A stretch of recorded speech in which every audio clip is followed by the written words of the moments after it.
Hello students, पिछली class में हमने एक अवयव का प्रतिलोम फलन और प्रतिलोम फलन के गुणधर्म के बारे में डिटेल से बात कर ली थी। अब इसके प्रश्न हल करने की बारी आती है। एक्सरसाइज 1.2 के प्रश्न हल करते हैं अपन। प्रश्न संख्या पहला, आपको इसमें दो समुच्चय दे रखे हैं ए और बी, जिसमें चार चार अवयव है और इसमें आपको बताना है कि आप एक एक ही आसादक फलन निर्माण करो। इन समुच्चयों से आप कितने भी मतलब चार अवयव है तो आप 16 प्रकार से एक एक ही आसादक फलन का निर्माण कर सकते हैं, जिसमें से आपको केवल 4 एक एक ही आसादक फलन का बनाने हैं आपको, और इनके प्रतिलोम भी आपको याद करने हैं। देखिए, ए समुच्चय है और यह बी समुच्चय है। ए के अवयव है 1 2 3 4, बी के अवयव है ए बी सी डी। अब आपको 4 एक एक ही आसादक फलनों का निर्माण करना है। पहला फलन आप इस प्रकार से ले रखें। आप कैसे ले लेना, एक का संबंध एक से होना चाहिए, चाहे किसी अवयव का किसी से संबंध ले लेना, फिर इसका प्रतिलोम निकाल देना। आप एक का एक से भी ले सकते हैं, मतलब एक का ए से, 2 का बी से, 3 का सी से, 4 का डी से। फिर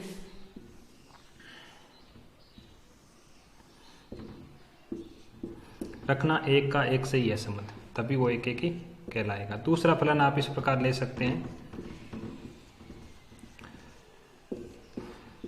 इस प्रकार एक का एक से संबंध होना चाहिए, कैसे भी किसी भी प्रकार से कैसे भी आप इसको प्रतिबिंब लिख सकते हो। एक का प्रतिबिंब सी भी लिख सकते हो, 3 का ए भी लिख सकते हो, 2 का डी भी लिख सकते हो, 4 का बी भी लिख सकते हो, कैसे भी लिख देना।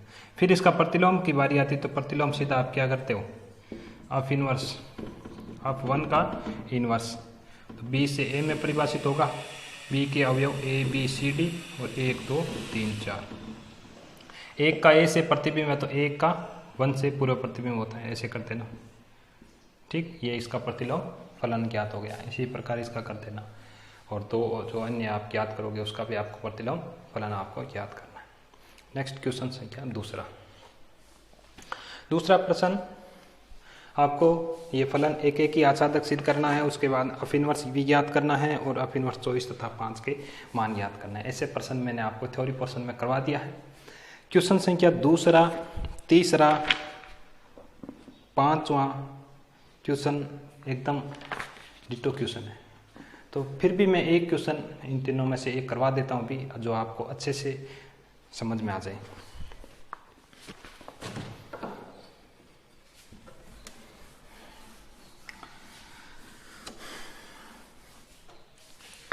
दूसरा क्वेश्चन, आप r से r में परिभाषित अफ x का मान x³ - 3 सिद्ध कीजिए कि अफ इनवर्स विद्यमान है।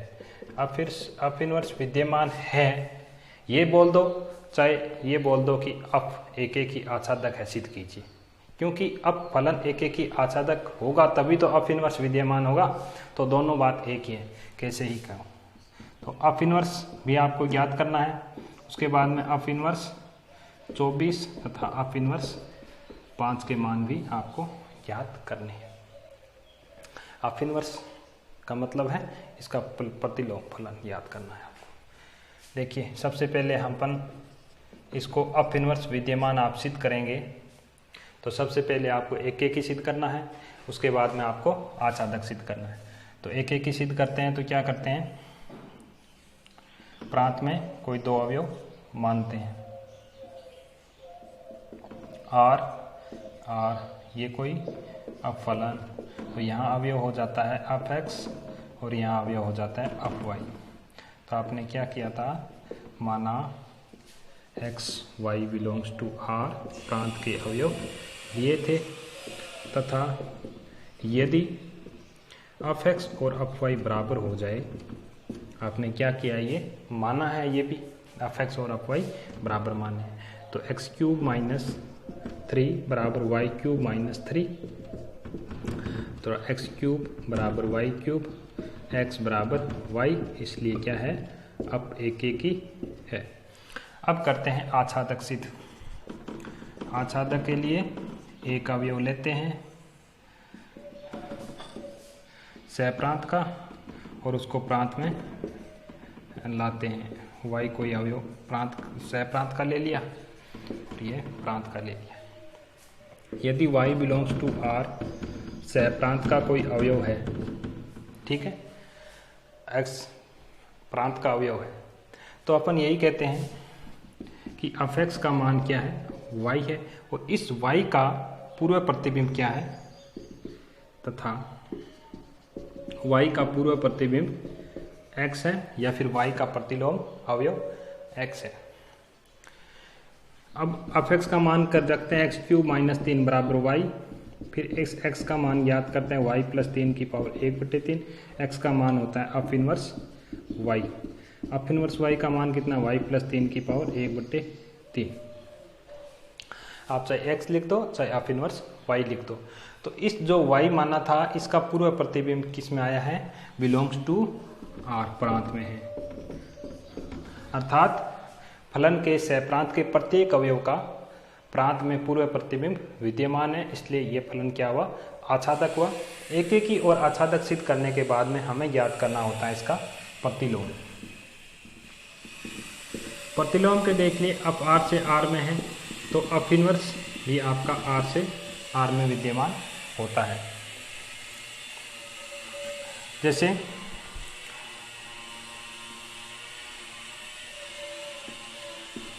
ये कोई फलन है अप, और यहाँ कोई अवयव x है, यहाँ y है, तो यहाँ से अप इनवर्स विद्यमान होगा R से R में, ठीक है।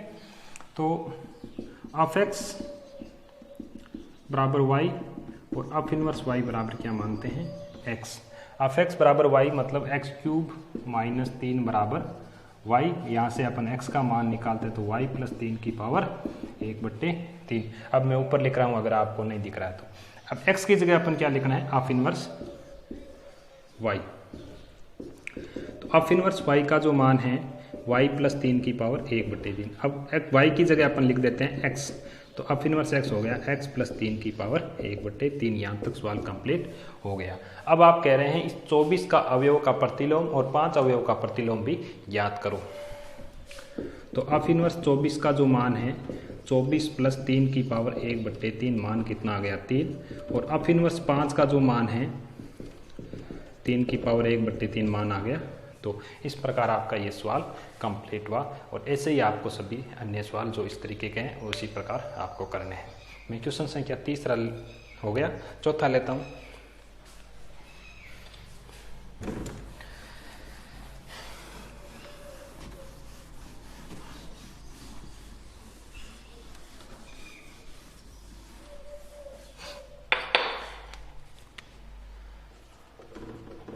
चौथा प्रश्न दे रखा है कि कोई ए समुच्चय है, 1 2 3 4, ये कोई समुच्चय है ए। 3 5 7 9 ये समुच्चय है बी। 7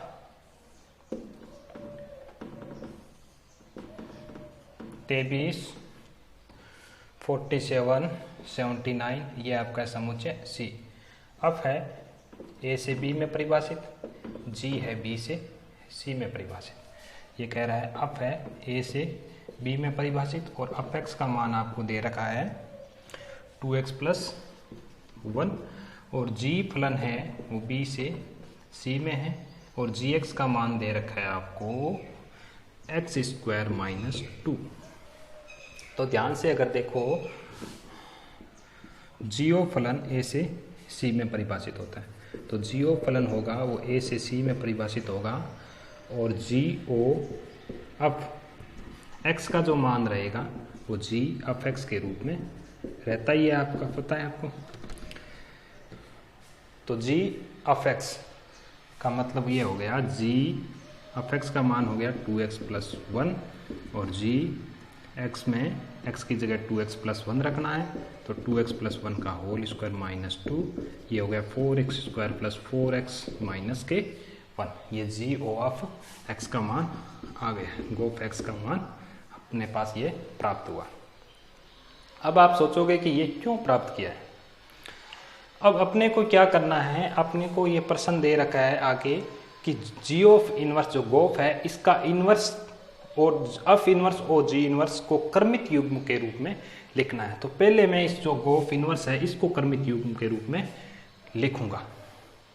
तो मैंने कल एक बात आपको बताई थी कि जी ऑफ इनवर्स याद करना हो, चाहे जी ऑफ का मतलब इनवर्स का क्रमित युग्म याद करना हो, कैसे करना हो, तो सबसे पहले अपन जी ऑफ ज्ञात करेंगे, उसके बाद में उसका इनवर्स अपन लिख देंगे। सीधा जी ऑफ इनवर्स ज्ञात नहीं किया जा सकता।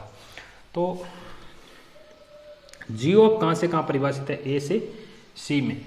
अब जी ऑफ ए से सी में, तो अब हम ए के अवयव रखेंगे इसमें और हम सी के अवयव प्राप्त करेंगे। हम देखेंगे कि ए के प्रत्येक अवयव का किससे किससे संबंध है। जैसे मान लो ए के एक अवयव का सी के किस अवयव से संबंध है, 7 से है या 23 से है, किससे? अपन ये क्रमित युग्म कहते हैं। जैसे 1 का 7 से संबंध हो गया, 2 का 23 से संबंध हो गया, 3 का 79 से संबंध हो गया। तो इस प्रकार ये क्रमित युग्म हो गया।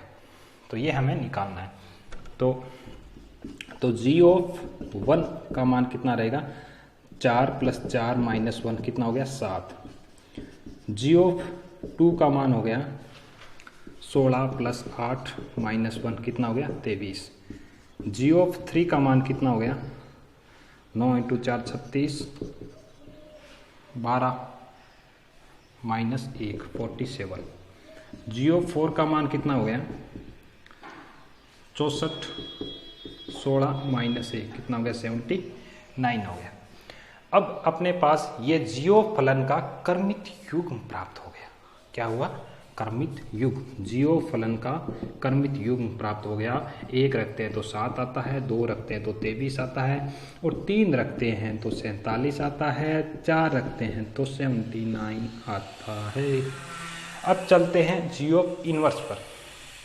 क्रमित युग्म जी ऑफ इनवर्स का तो मतलब सहप्रांत इधर आ जाएगा, प्रांत इधर आ जाएगा। ठीक है। तो जी ऑफ इनवर्स क्या करेंगे? सीधा प्रांत और परिसर चेंज करना है। तो 7 रखते हैं तो 1 आता है, 23 रखते हैं तो 2 आता है, 47 रखते हैं तो 3, और 79 रखते हैं तो 4 आता है। ये आप जी ऑफ इनवर्स का क्रमित युग्म आपने प्राप्त कर लिया। अब एक लफड़ा और बचा है। क्या? कि जी इनवर्स है क्या? अफ इनवर्स और जी इनवर्स का क्रमित युग्म याद करो। ठीक है। तो मैं थोड़ा सा इसको मिटा देता हूं।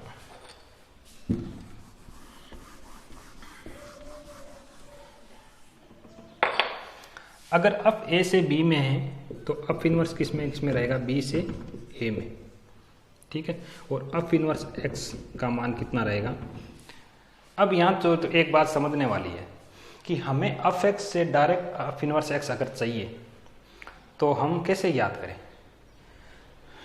थोड़ा सा समझो यहाँ पर कि अफ एक्स बराबर 2x + 1 होता था, तब अपन यहाँ करते थे y बराबर 2x + 1, और इस x की वैल्यू प्राप्त करते थे y - 1/2, और इस x का मतलब होता था अप इनवर्स y - 1/2, और इस y की जगह अपन लिखते थे अप इनवर्स x बराबर x - 1/2। ऐसा ही करते थे। ध्यान से देखा जाए तो मैंने अफ एक्स की जगह x ही रखा है, और इस x की वैल्यू प्राप्त की है अफ इनवर्स x के लिए। ठीक है। ये अफ एक्स तो x का काम करेगा, और ये x अफ इनवर्स x का काम करेगा। ध्यान से देखो तो यही है। तो आपको हमेशा जो भी यहाँ फलन होता है उसको x मान लेना, और इस x की वैल्यू प्राप्त कर लेना। इन दोनों को साथ में मत मिलाना। तो x - 1/2 ये क्या हो गया? Of inverse x। ठीक। इसी प्रकार ये देखो x + 2 और पावर 1/2, इस x की वैल्यू प्राप्त करनी है, वही आपका अफ इनवर्स x या जी इनवर्स x होता है। तो अब यहाँ से डायरेक्ट लिखना है। अफ इनवर्स x क्या लिखोगे? x - 1/2, और जी इनवर्स क्या है? c से b में है, तो जी इनवर्स x का जो मान है वो हमारे पास क्या आएगा? x + 2 की पावर 1/2। अब देखिए जी इनवर्स c से b में है। अब चूंकि जी इनवर्स क्या है? c से b में है। अफ इनवर्स b से a में है, इसलिए जो अप इनवर्स ओ जी इनवर्स होगा वो किस से किस में रहेगा, सी से ए में रहेगा, सी से ए में रहेगा। और हमें अप इनवर्स ओ जी इनवर्स एक्स की वैल्यू प्राप्त करनी है, माना सी के अवयव एक्स है। तो अप इनवर्स ये हो गया जी इनवर्स एक्स। पहले वाला सेम ही प्रोसेस है, जैसे अपन अब जी ऑफ निकाला था ना, वो सेम ही है। अब अप इनवर्स जी इनवर्स एक्स की वैल्यू कितनी है, एक्स प्लस 1 की पावर 2 की पावर 1/2।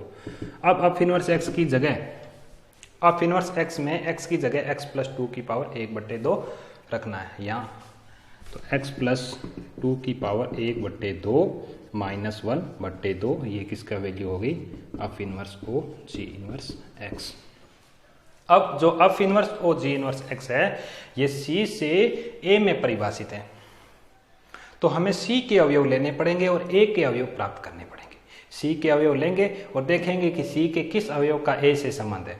तो C के अवयव लेते हैं, अप इनवर्स ओ जी इनवर्स 7 का मान लेते हैं, तो 7 और 2 9 का रूट माइनस 1/2, 3 माइनस 1 2/2, मान आया 1।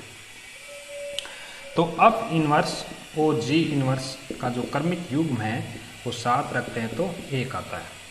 नेक्स्ट चलते हैं अप इनवर्स ओ जी इनवर्स 23। तो 23 और प्लस 2 25 की पावर 1/2, 5 माइनस 1 2, मान कितना आया 2। 23 रखते हैं तो मान कितना आता है 2। इसी प्रकार आपको ये सारे अवयव प्राप्त करने हैं जो अप इनवर्स ओ जी इनवर्स का क्रमिक युग्म होगा। हार्ड तो नहीं लग रहा ना, बिल्कुल है, सरल है बिल्कुल। हार्ड इसमें क्या लगेगा, ठीक है। क्वेश्चन संख्या 5वां कर लिया अपन ने। क्वेश्चन संख्या 6 नंबर जो क्वेश्चन है ना, इसमें ये दे रखा है कि एक फलन है अप एक्स बराबर cos x plus 2, F R से आर में परिभाषित है। तो आप क्या अप इनवर्स इसका निकाल सकते हैं, नहीं निकाल सकते। त्रिकोणमितीय फलन एक एक ही नहीं होते, क्या होता है, बहु एक ही होते हैं।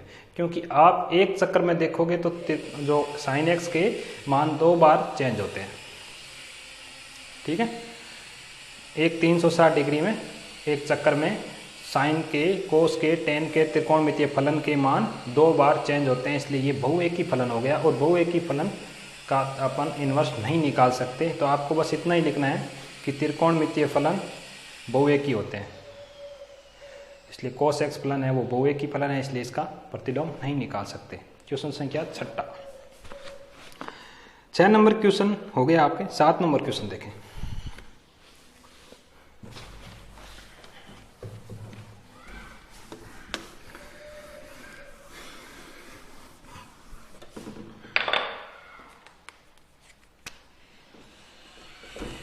सातवां प्रश्न में कह रहा है कि अप इनवर्स ज्ञात कीजिए यदि विद्यमान हो तो अप ए से बी में परिभाषित है। इसमें समुच्चय ए का मान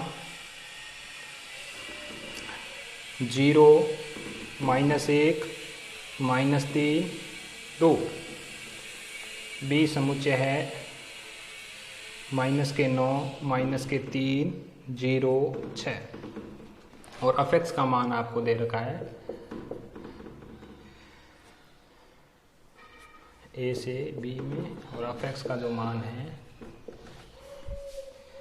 3x दे रखा है, अब ए से बी में परिभाषित है। जब अप एक्स का मान 3x है तो 0 रखते हैं तो 0 आना चाहिए, -1 रखते हैं तो -3 -9 2 6। इसका मतलब अपन इसका प्रतिलोम निकाल सकते हैं। क्यों? क्योंकि ये फलन क्या है, एक एक ही आच्छादक है। प्रतिलोम क्या हो जाएगा, अप इनवर्स बी इधर रख देना और ए इधर रख देना, ये प्रतिलोम निकल गया इसका। दूसरा देखिए 7वें का। दूसरे में 1 3 5 7 9 ए के अवयव और बी के अवयव है 0 1 9 25 49 81 और अप एक्स का मान x²। तो या तो ये मिसप्रिंट है, अगर यहाँ बी समुच्चय में 0 है तो ये एक ही आच्छादक कभी नहीं हो सकता है। क्यों? क्योंकि ए में 5 अवयव है और बी में 6 अवयव है, तो ये एक ही आच्छादक कभी हो ही नहीं सकता। अगर 0 नहीं हो तो फिर ये एक ही आच्छादक है और इसका प्रतिलोम ज्ञात किया जा सकता है। इस प्रकार ही करना है। अगर 0 हटा दो बी से तो ये प्रतिलोम ज्ञात कर सकते हैं एक ही आच्छादक है, वरना नहीं है। तीसरा प्रश्न 7वें का, अब कोई फलन है R से R में परिभाषित है। A से B का मतलब हो गया R से R में, क्योंकि A और B समुच्चय R के बराबर ही हो। f(x) का मान x³ है, तो सेम का सेम 5वें तीसरे की तरह आपको इसको करना है। 5वां तीसरा दूसरा जो भी सवाल है ना, तो एक ही आच्छादक सिद्ध करना है और उसके बाद इसका प्रतिलोम ज्ञात करना है। तो f(x) बराबर x³ हो तो सीधा अगर इसका निकालना हो तो क्या करेंगे, x⁻1/3, और यहाँ से सीधा निकालना हो तो x/3। सीधा निकालना भी आपको आना चाहिए। अब एग्जाम्पल पहला 7वां हो जाएगा, बिल्कुल करवा दिया है। 8वां भी सेम ही है, 9वां भी सेम है, 10वां सेम ही है। अभी जो मैंने किया था ना सवाल, क्वेश्चन संख्या अगर 4 कर लेते हो तो आप एग्जाम्पल 10 भी कर सकते हो, और इस पर हमने प्रमेय भी कर ली थी। तो इस प्रकार हमारी प्रश्नमाला 1.2 कंप्लीट हुई। अब नेक्स्ट संक्रिया सारणी, द्विआधारी संक्रियाएं जो हैं वो चैप्टर करेंगे। ठीक है, अच्छे से आपको पढ़ना है और साथ साथ में तैयारी करते रहना टेस्ट की। मैं टेस्ट भी लूँगा, ख़त्म होते ही कैसे भी ले मैं ले लूँगा। ठीक है ना? हाँ, ठीक है, धन्यवाद।